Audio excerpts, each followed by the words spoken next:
La piedra. Me han tomado la producción La piedra con un nombre. Este nombre y este hombre significaron mucho para mí. Yo no perdí a un padre como Johnny o como Jorge Giacobbe, pero este hombre que está en esta piedra, Mario Pereira, fue para mí un padre profesional.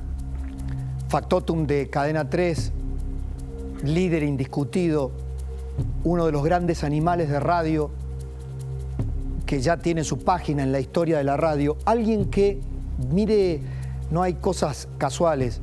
Cuando Alberto Fernández era el candidato, que algunos incluso presentaban como el moderado, quizá el Menem oculto que podía llegar a revelarse para ponerle final a la locura kirchnerista desde la pragmática, Mario Pereira lo espetó en una mesa de café, en una visita que hizo por Córdoba, y le recordó sus conceptos sobre la justicia y le aseguró que iba a arrogarse el derecho de ir por la justicia.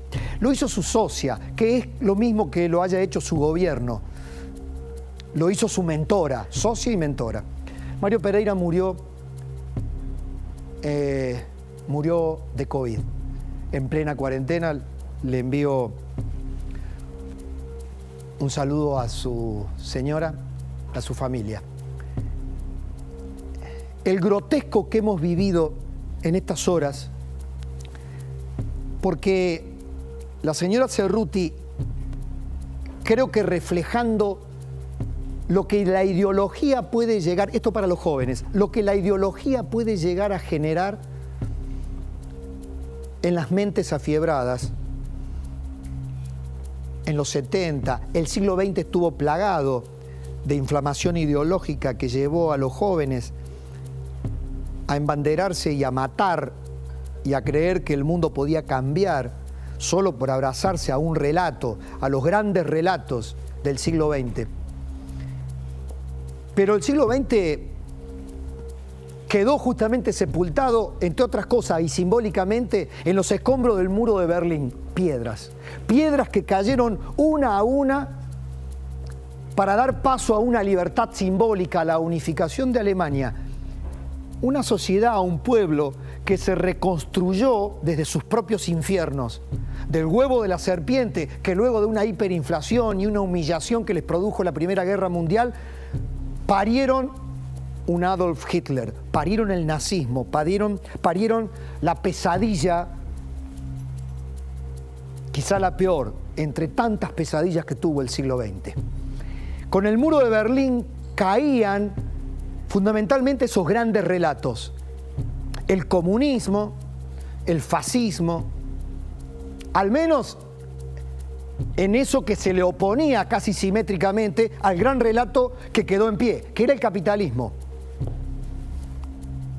Bueno, las piedras estas son mucho más, o han sido mucho más improvisadas, no constituyeron un muro, simplemente una reacción que se entroncó con la tradición hebraica, judía, de colocar una piedra en las tumbas de los seres queridos que morían.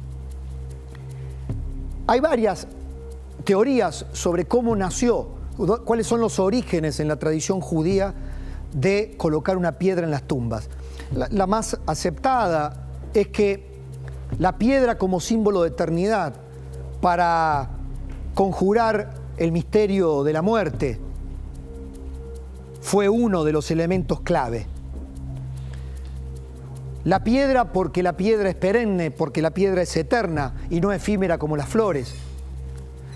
Encontraron la manera de ponerle un nombre a una piedra para tratar de homenajear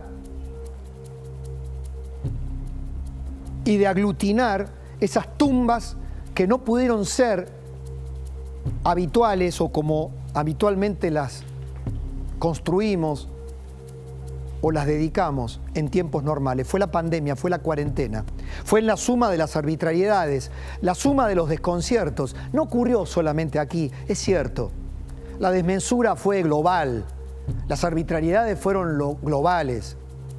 Pero aquí el autoritarismo, o al menos la sinrazón, tenía elementos propios, bien autóctonos. La hipocresía.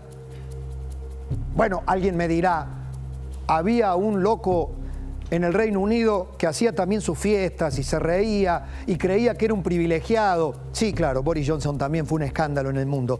Pero aquí tuvimos el propio, el profesor que nos decía con el dedito levantado y había encontrado en el pizarrón, en la pizarra, una manera de edificarse a sí mismo, siempre buscando ser el Alberto que había sido un mandadero del Furia. Tomo aquí la metáfora del maestro Jorge Asís. Había sido siempre eso, Alberto, un lobista de primera, un perfecto interlocutor entre poderosos, hasta que le pusieron una luz, un dedo y le dijeron: sos vos, Alberto.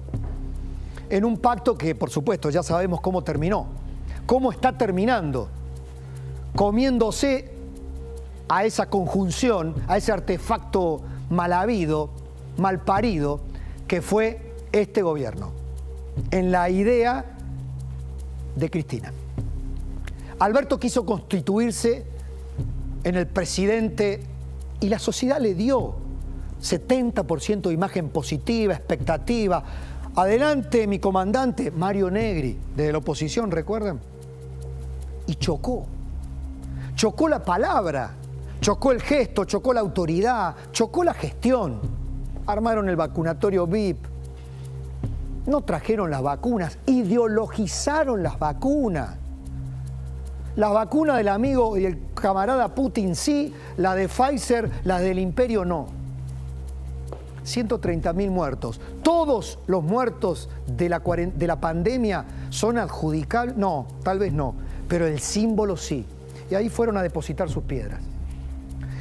Y esas piedras fueron profanadas por la tontería, yo diría casi tilinga, de la señora Cerruti, pero que representa una tilinguería mayor. Ponele derecha a todo, ponele derecha a izquierda a todo, ponele grieta a todo. No dejo de hacer una introspección y creo que ese simplismo, ese maniqueísmo también nos contamina de alguna manera a quienes hemos creído desde hace largo tiempo que el kirchnerismo tenía algo que el resto de los partidos políticos no tenía, y era una profunda vocación autoritaria y antidemocrática. Es de larga data y ha llegado hasta nuestros días.